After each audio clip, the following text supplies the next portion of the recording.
चंदेरी रात के घने जंगलों की वो अंधेरी रात थी। चारों ओर एक अजीब सा सन्नाटा पसरा हुआ था। अचानक चारों ओर से सियार, भेड़िया, लोमड़ी और कुत्तों के रोने की भयानक आवाज आने लगी और तभी बदहवास दौड़ता शास्त्री आया, जिसने मजबूती से पकड़े कुछ अपनी छाती से लगा रखा था। उसकी सांसें फूल रही थी, पसीना बहे जा रहा था। उसने दौड़ते हुए पलटकर देखा, लेकिन गड्ढे में पैर पड़ने से वो गिर पड़ा और उसके हाथ से मोटी सी किताब भी छूट गई थी। शास्त्री जल्दी से संभाल कर उठा और किताब की ओर दौड़ा, लेकिन थम गया। उसने देखा अंधेरे में दो लाल आंखें उसे घूर रही थी। शास्त्री डर से चीख पड़ा, नहीं! शास्त्री की चीख गूंजते ही जंगली जानवरों ने रोना बंद कर दिया था। अगले ही पल चंदेरी के उस जंगल को सन्नाटे ने फिर से अपनी गिरफ्त में ले लिया था। अगले दिन चंदेरी में हंगामा सा मचा हुआ था। चंदेरी के लोग पुलिस के साथ मिलकर जंगल में शास्त्री को तलाश रहे थे। जंगल में एक लंबी तलाश के बाद शास्त्री का शरीर उन्हें मिला, जिस पर पंजों के निशान थे। ये देख एक आदमी बोला, लगता है जंगली जानवर ने शास्त्री पर हमला किया था। अगर जंगली जानवर का हमला था तो वो शास्त्री को खा क्यों नहीं गया? और जंगल के इस हिस्से में शास्त्री क्या करने आया था रात में, वो भी अकेले? इंस्पेक्टर की बात सुनकर सभी हैरान रह गए। इंस्पेक्टर ने आगे कहा, आसपास जंगली जानवर के निशान भी नहीं है, मतलब मामला कुछ ज्यादा पेचीदा है। तभी हवालदार चीख उठा, सर, शास्त्री अभी जिंदा है। तुरंत शास्त्री को उठाकर चंदेरी के अस्पताल ले जाया गया। डॉक्टर्स ने दिन रात शास्त्री पर मेहनत की। तभी 2 दिन बाद शास्त्री को होश आया और वो पागलों की तरह चीखने लगा, अनर्थ, घोर अनर्थ! चंदेरी के बुरे दिन फिर से आने वाले हैं। सब बर्बाद हो जाएगा। वो आने वाली है। वो कौन वो आने वाली है? शास्त्री की चीख पुकार सुनकर आए एक आदमी ने पूछा, तो कांपते हुए शास्त्री ने जवाब दिया, स्त्री फिर से आने वाली है। स्त्री का नाम सुनते ही सभी के चेहरे का रंग उड़ गया और डर से कांप उठे। तब डॉक्टर ने घबराते हुए बोला, स्त्री तो हमेशा के लिए चंदेरी से जा चुकी है न शास्त्री, फिर वो दोबारा कैसे आ सकती है? तुमने ही तो चंदेरी पुराण में से बताया था हमेशा के लिए स्त्री से छुटकारा पाने का रास्ता। वही चंदेरी पुराण तो मुझसे छीन कर वो ले गया। उसमें दोबारा स्त्री को बुलाने का रहस्य भी लिखा था। ये सुनते ही वहाँ खड़े लोग डर से कांप उठे थे।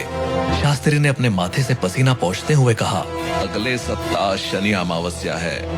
उसी दिन स्त्री को दोबारा बुलाया जा सकता है। इसलिए शनि अमावस्या से पहले चंदेरी पुराण को तलाशो, नहीं तो चंदेरी की गलियों में फिर से मौत बनकर स्त्री घूमेगी। शास्त्री की इस चेतावनी से पूरा चंदेरी कांप उठा। चंदेरी का बच्चा बच्चा चंदेरी पुराण को तलाशने लगा था।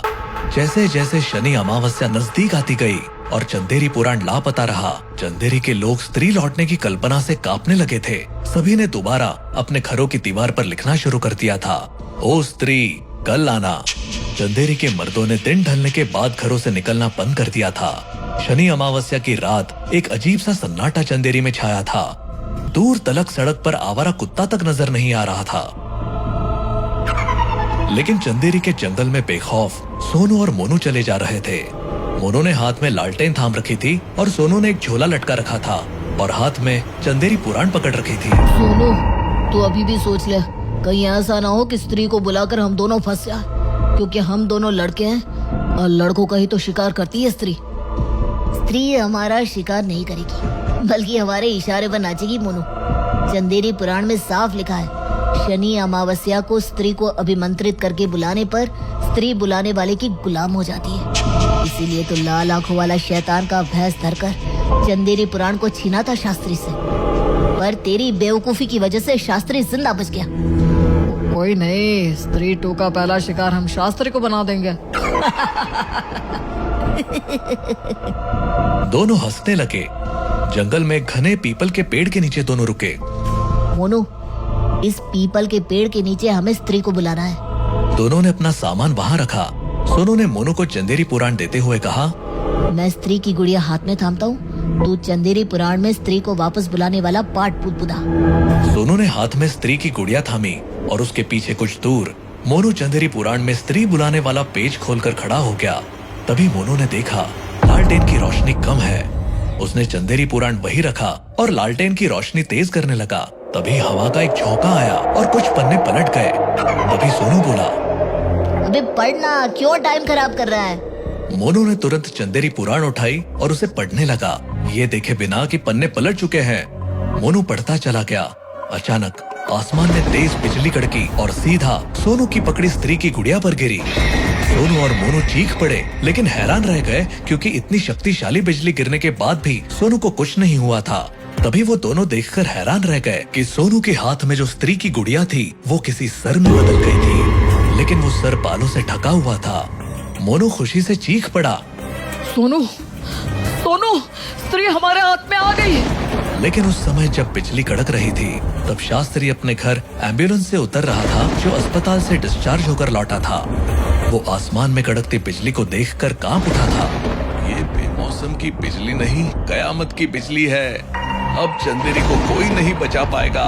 उधर सोनू और मोनू हैरानी से हाथ में आए उस सर को देख रहे थे। सोनू, चेहरा तो स्त्री का था, सुना है बहुत खूबसूरत था। हाँ यार, अब तो कंट्रोल नहीं हो रहा। कहते हुए सोनू ने उस सर पर से बाल हटाए तो वो चीख पड़ा। बालों के नीचे से निकला चेहरा एक भयानक मर्द का था। अचानक उस चेहरे ने आंखें खोली। वो आंखें खोलते हुए खून की तरह लाल और भयानक थी। अचानक वो चेहरा भयानक हंसी हंसने लगा। ये देख सोनू ने घबराकर उस चेहरे को फेंक दिया, लेकिन वो चेहरा गिरा नहीं बल्कि हवा में खड़ा होकर कहकहे लगाने लगा। ये देख सोनू मोनू चीखते हुए भागने लगे। अचानक गोली की रफ्तार से वो चेहरा सोनू पर उछला और एक झटके में सोनू की गर्दन को अपने मुंह में दबाकर खा गया। सोनू का सर कटा धड़ जमीन पर गिरा और ये देख मोनू ने वहाँ रखा लकड़ा उठा लिया और चेहरे की ओर दौड़ा। करीब आकर उसने लकड़ा चेहरे को मारा, लेकिन चेहरे से टकराकर लकड़ा मिट्टी की तरह बिखर गया। ये देख मोनू पलटकर डर से भागा, लेकिन चेहरे ने उछलकर मोनू की गर्दन को अपने मुंह में निगल लिया और मोनू को सर कटी लाश बनाकर पटक दिया। अगली रात से जो भी लड़की चंदेरी की गलियों में दिखाई पड़ती वो सुबह तक गायब होने लगी थी। लड़कियों का इस तरह गायब होने से चंदेरी में तहलका मच गया था, लेकिन सब हैरान भी थे कि लड़कों को गायब करने वाली स्त्री इस बार लड़कियों को क्यों गायब कर रही थी। इस बात का जवाब शास्त्री के पास भी नहीं था, लेकिन शास्त्री बोला, हमें जवाब को चंदेरी के जंगल में तलाशना होगा, जहाँ शनि अमावस्या की रात बिजली गिरी थी, क्योंकि किसी ने स्त्री को बुलाने की कोशिश की थी और अगर स्त्री आ गई तो अब वो बुलाने वाले की गुलाम है। हो सकता है उसी के इशारे पर स्त्री लड़कियों को गायब कर रही है। स्त्री के खौफ से डरे लोग अब जंगल में जाना ही नहीं चाहते थे, लेकिन चंदेरी के लोगों के पास अब रास्ता भी एक ही बचा था कि वो शास्त्री की बात को माने।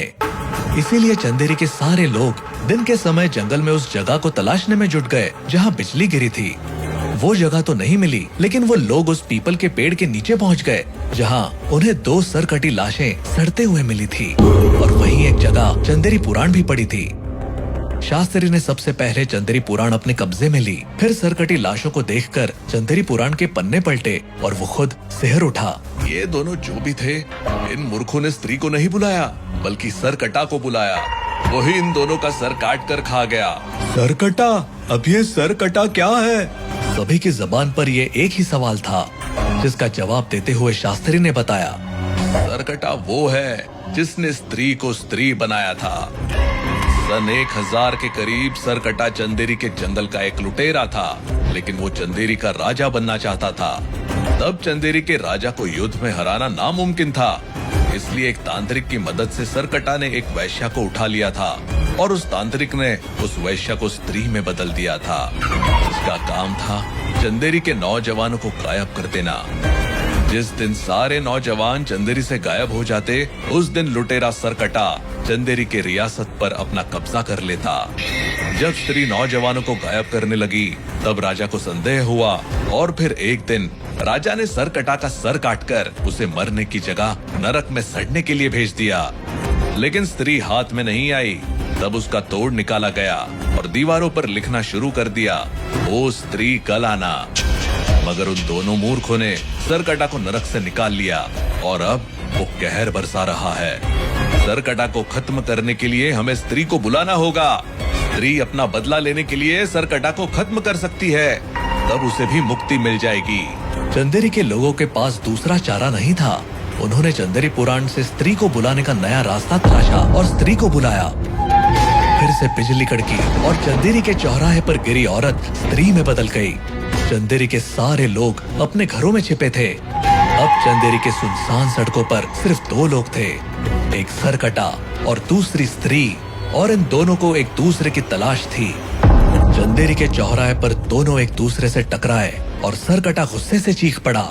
मेरी गद्दार गुलाम, मैं जानता हूँ तूने चंदेरी के राजा को मदद की थी मुझे नरक पहुँचाने में, इसीलिए उसने तुझे छोड़ दिया था, पर अब मैं तुझे नहीं छोड़ूंगा।